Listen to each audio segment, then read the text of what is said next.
सिखावा खावनानै थांखांनायनि उनावसो सोलोआ फैयो। थिग बेबादिनो गलाघाटआव गिख्रंथाव जाब्रबथाय जानायनि उनाव आसाम सरकारा मोनसे गोदान एसअपि फोसावदों।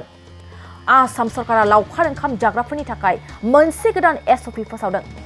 गोदान बोसोरनि 1 जानुवारिया थांखांनायनि उनावसो आसाम सरकारा लावखार ओंखाम जाग्रा सुबुंफोरनि थाखाय गोदान एसअपि फोसावदों। गासै लावखार ओंखाम जानो थांग्रा सुबुंफोरखौ आसामनि गिबि मन्थ्रि हिमन्त बिश्व शर्माया खावलायदों। आसामनि गिबि मन्थ्रि हिमन्त बिश्व शर्माया लावखार ओंखाम जानो थांग्रा सुबुंफोरखौ मा खावलायदों जोंनि बड'लेण्ड बुब्लि खौरां बिजोंनि गेजेरजों मिथिनानै लानि फै।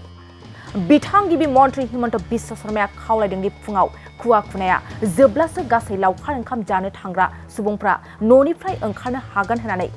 गलाघाटनि लावखार ओंखाम जानो थांग्रा सुबुंफ्रा खुवानि थाखायनो हरखाबै लामानि गिख्रंथाव जाब्रबथायजों गोबां सुबुंनि जिउ खहा आरो लोगोसेनो गोबां सुबुङा गोब्राब जोखोम जायो होननानै फोरमायदों आसामनि गिबि मन्थ्रि हिमन्त बिश्व शर्माया। बेफोरखौ नोजोर बोनानैनो आसाम सरकारा गोदान एसअपि फोसावदों।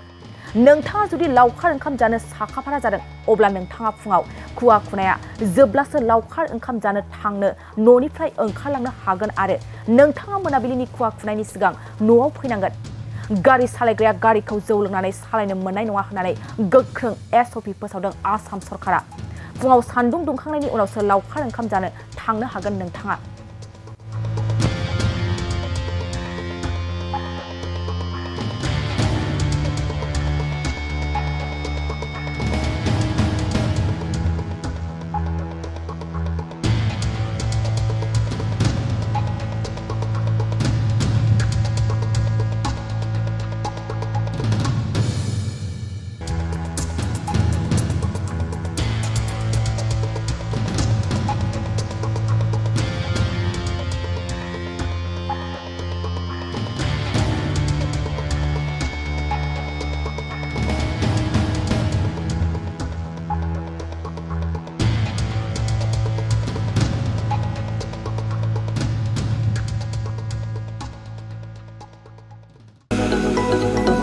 क'क्राझार सहरनि साखाथि थिथागुरियाव थानाय मानास पाब्लिक स्कुला 2024-25 सोलोंथाइ बोसोरनि गोदान मुं थिसननाया सोलिगासिनो।